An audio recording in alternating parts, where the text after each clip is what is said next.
It's a new day on Deep Space Nine, and Dax is playing a little cardy spin cash with Quark and company. They've got an audience too, Worf and O'Brien watching from above, whilst placing a friendly wager on who will win. Worf has no doubt it'll be Dax, despite Quark being on a winning streak in the triple figures. Quark adds another victory, but Worf doesn't seem to mind losing. Their somewhat volatile relationship has calmed into domestic comfort from the looks of things, though still being in the honeymoon period is likely helping. Alas, the universe itself has a tendency to get in the way of such things, and a call from Kira in the middle of the night summons them to ops. A meeting in Sisko's office is distinctly lacking in his presence, though I suppose the benefit of being in charge is delegation. To business, and we've a rush job for Worf and Dax. There's a Cardigan lad who's been providing Starfleet with information for a few months, and now he urgently wants to talk to someone in person. Starfleet intelligence considers them very important indeed, so we're going to go into the Badlands and wait for a phone call he'll be firing in that direction. Also, the Defiant is busy, so we're taking a mega shuttle. At least the flight lets them discuss where they're going on their actual honeymoon. Dax wants to be pampered and was expecting a need to debate Worf into accepting it, but he's fine with the idea. Now he's officially married, he's started to accept that he's not the only person with input on how he spends his time. Besides, it's not as though he's stuck in his ways like Dax is. We'll leave them to needle each other and revisit the station. Bashir and O'Brien have a holosuite reservation, but the latter has become sidetracked with cardy spin cash. He's decided he wants to be the one who ends Quark's winning streak, and he won't let a little thing like not knowing what the bloody hell he's doing get in the way. Sounds like Shenanigans, so Bashir reluctantly joins in. Back on the mega shuttle, and in a distinctly un-Badlands-looking area of space, by the way, we're getting a phone call. Our Cardigan informant is less than delighted about his contact being a Klingon, which is a fair point given the invasion, now that I think about it. Still, he doesn't have a whole lot of choice in the matter, so we get on with it. Long story short, he's got data about every founder on this side of the wormhole and wants to give it to us. Well, that's not strictly true. He wants to trade it to us, and his price is getting him the fuck out of Cardigan space. He's worried the Dominion are onto him, and he wants to make himself scarce. He's even made a plan and sends it over to us, one that involves him absconding from a military installation on a jungle planet and meeting us so we can all bugger off together. He also says this is likely the last time he'll be allowed off Cardassia, so, accepting that it's now or never, Worf and Dax agree to his plan. Playing cardy spin cash has taught Bashir one thing: O'Brien is complete dogshit at it. That's a shame, as he's so desperate to beat Quark, the challenge being his motivation, but there is an alternative. Bashir keeps winning, and he'd never even played the game before today. O'Brien decides that reflected glory is good enough for him, so he convinces Bashir to play instead, just to stick one to Quark. To the mega shuttle we go, and we're arriving at the Rendezvous planet. Some dodging through asteroids to avoid sensors is an indicator of what to expect. We can't just teleport the lad away because of science bollocks, and the rendezvous point itself is within sensor coverage, which means parking some 20 kilometers away and hoofing it there. A simple enough hike in the time we've got, but not necessarily a safe one with Dominion patrols. We won't even be able to scan for them, as we've done science bollocks with our tricorders to make us invisible to those sensors. While they take a brisk walk, Bashir and O'Brien want to play a game. Quark's opposed to the idea initially, saying that allowing Dax to join is a courtesy to only her, but an inexperienced player with money is a strong motivator. Before long, it's just Bashir and Quark left, which means it's time to stop playing fair. Talk of Dax does the trick nicely, Bashir's previous infatuation with her being something that's easy to manipulate, and a discussion of her and Worf is sufficient distraction. O'Brien can see what's happening, but he isn't allowed to interfere, coaching while the game is in play being strictly prohibited. The obvious happens and Quark wins. Bashir might be a prime example of his species, but he's still just a human. O'Brien's a bit miffed, but it soon passes and they go for a drink, presumably in their quarters, as they no longer have any money left to buy one from Quark. The jungle planet is proving a mixed experience. The hiking itself is fine enough, as is the chance for Worf to open up about his childhood and camping with his adoptive family.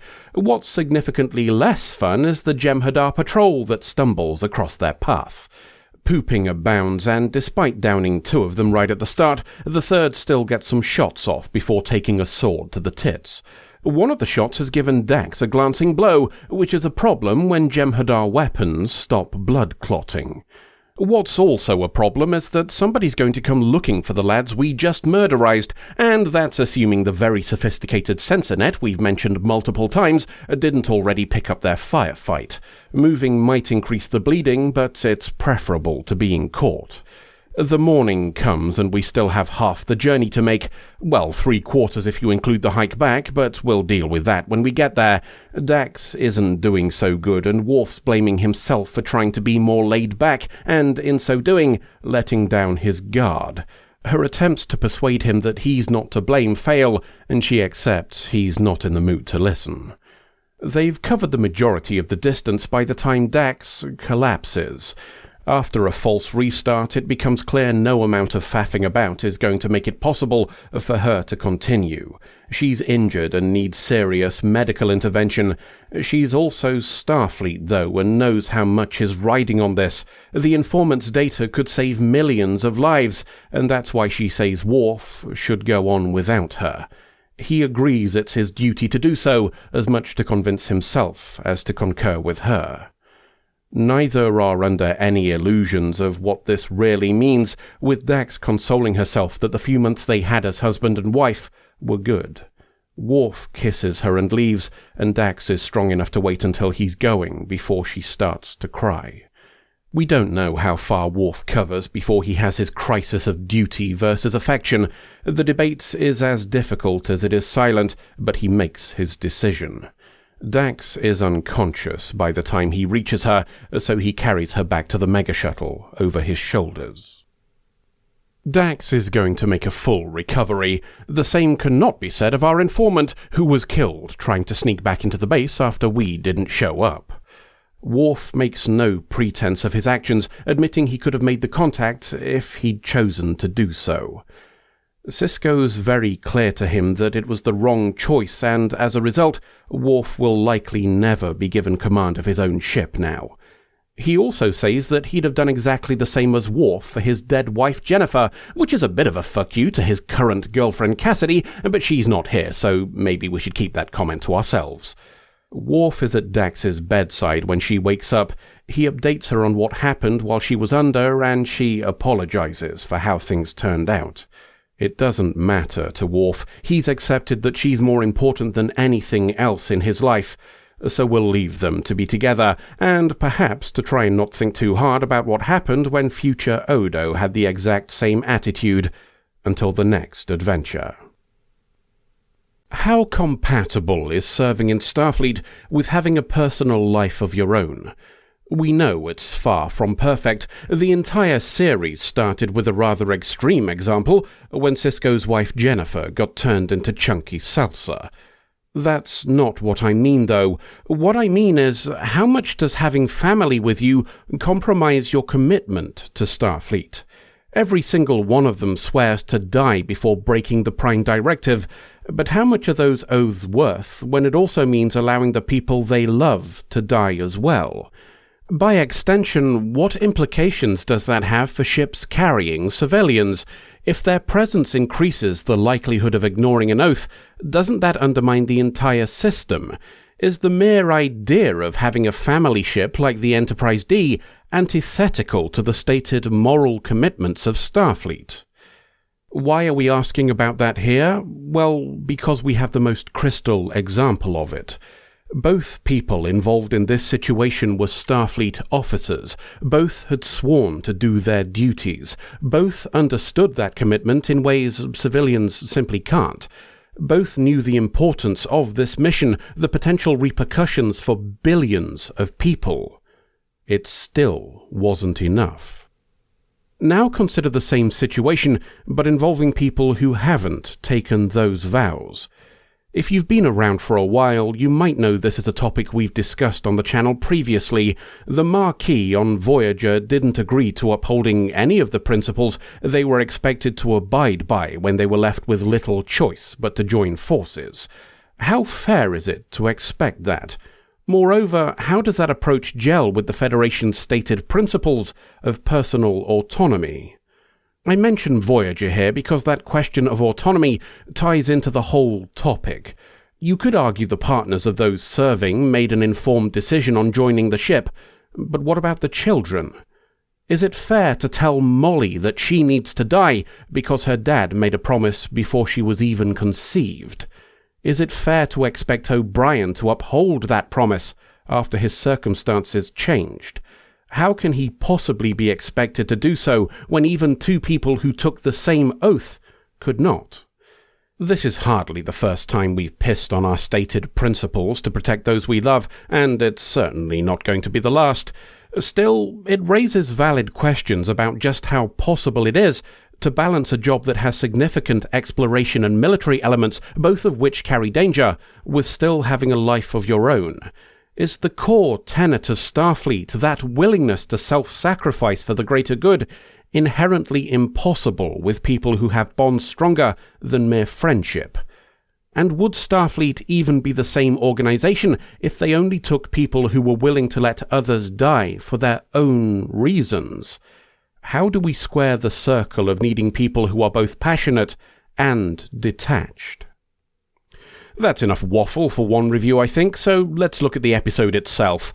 Worf being more than just an emotionless cliff face might feel like an abrupt change for him, but there is an element of logic to it. We've previously suggested here that Worf's attitude to the station, namely his desire to keep quarters on the Defiant instead, might be comparable to a neurodivergent need to control as many variables as possible, so he still has the spoons to deal with everything else his life brings. Him thawing and opening up to Dax in a way that he hasn't with anybody else might also be viewed through a similar lens. Many of we spicy brains struggle to connect with people on a day-to-day basis, but the ones we do connect with, we really connect with. It's something we mentioned back during Season 3 of Voyager in the episode Alter Ego, where we also said that stronger connection can be a liability. Maybe I'm seeing things again, but it's a comfortable fit, if it's a coincidence. That being said, I do take issue with part of the episode. We've known for over a year now that Jem'Hadar weapons have an anticoagulant effect on wounds, so why haven't Starfleet survival kits been updated to counter that? They're in a literal war at this point. Taking fire is a fact of life. Are we really saying anybody who's hit and isn't close enough to a stasis pod is just left to bleed out? We've not found a single way to plug a wound in the intervening 12 months. No hypospray vial that dumps a shitload of platelets into the area to boost clotting. That's quite the oversight for any fighting force, let alone one that can replicate new gear on the fly. It happens because we need it to happen, of course, a slowly debilitating effect on Dax being necessary to the plot. We could have done the same thing with a venomous bite, though, the unpredictability of that providing the same result. Worf could have blamed himself for not seeing it just as well as not detecting the Jem'Hadar, but then I suppose we wouldn't have been able to stick some shooting in then, would we? Anywho, I'll grant you it's a relatively minor complaint, but one that I feel doesn't sit particularly well with the Starfleet image of adaptability. We'll end then with the topic of Bashir and Dax, or more specifically, Quark's insinuation that Bashir passed up a chance at happiness with her. O'Brien argues it was a deliberate misdirection to throw Bashir off, and Bashir accepts that conclusion, but neither of them seem to consider the possibility that it could have been both. Dropping a truth bomb and winning as a result of the distraction, I suspect Quark would consider that to be very well played indeed. End of episode. Is it just me, or are these backgrounds getting more and more grim? Honestly, I've kind of lost track. For a computer from the 24th century, this whole internet thing looks like one giant slum. Don't these videos use the internet? I rest my case. Yeah, I walked into that one, didn't I? That still beats walking here. Yeah, alright, son, you've made your point. The sooner we find civilization, the sooner we can get out of here and into the real world. About that, I know your initial plan is to steal a shitload of Pringles. It's not theft, son, it's unpaid wages. I'm seizing the means of snacking. Okay, but what if the guy who makes these tries to stop us? As employees, we'll calmly explain the reasons for our grievances And convince him that we should be sharing the benefits. Oh, that's actually a lot more reasonable than I'd anticipated. I can do reasonable. By the way, have you ever dug a grave before? What? nothing. Whoa.